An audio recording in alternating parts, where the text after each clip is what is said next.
Tina Turner's life had a number of dizzying highs and tragic lows, as captured by the 1993 film What's Love Got to Do With It and the 2021 documentary Tina. And for better or worse, the musical icon's marriage to Ike Turner is an integral part of her story.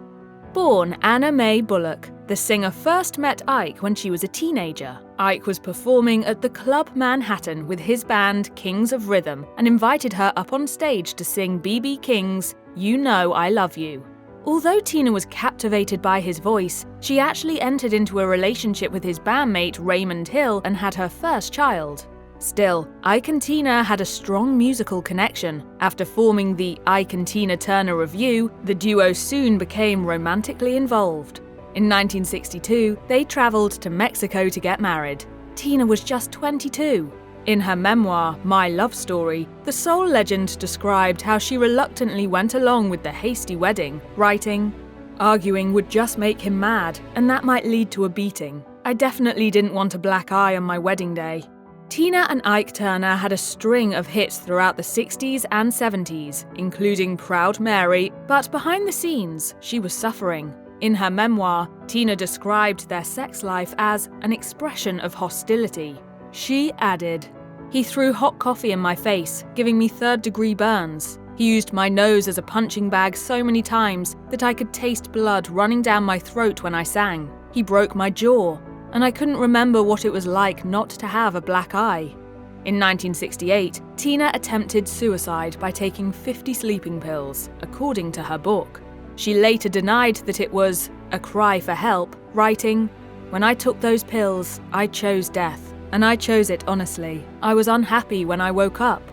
Eventually, the singer made her escape from a Dallas hotel in 1976. After Tina filed for divorce and took her 4 sons with her, Ike reportedly sent associates to shoot at the house she was staying in to intimidate her. "I had an abusive life." In the documentary Tina, the singer admits, "I started really seeing that I had to make a change. Divorce? I got nothing. No money, no house. So I said, I'll just take my name." When Tina left Ike Turner in 1976, life was anything but easy. Although she was out of the awful situation with her ex-husband, it still left her mentally struggling. But the artist knew she had to discuss the topic to move on and help others. In her 2021 documentary, Tina spoke about the decision to do a tell-all interview with People magazine in 1981 about her abusive marriage. She shared in the documentary, "I wanted to stop people from thinking that Ike and Tina were so positive, that we were such a great team. So I thought, if nothing else, at least people know." Tina spoke about domestic abuse candidly at a time when it was normal for the topic to be kept hush-hush, and it ended up helping many who were in a similar situation. However, even as years passed, the memory of her abusive marriage still took a toll on Tina.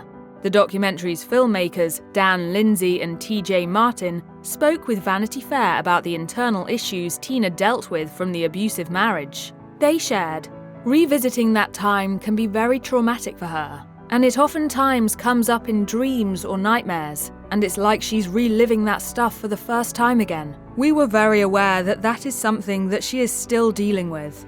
Still, the musician continued to put on a brave face for the rest of the world until her passing. If you or someone you know is dealing with domestic abuse, you can call the National Domestic Violence Hotline at 1-800-799-7233 or TTY 1-800-787-3224. You can also find more information, resources and support at www.thehotline.org.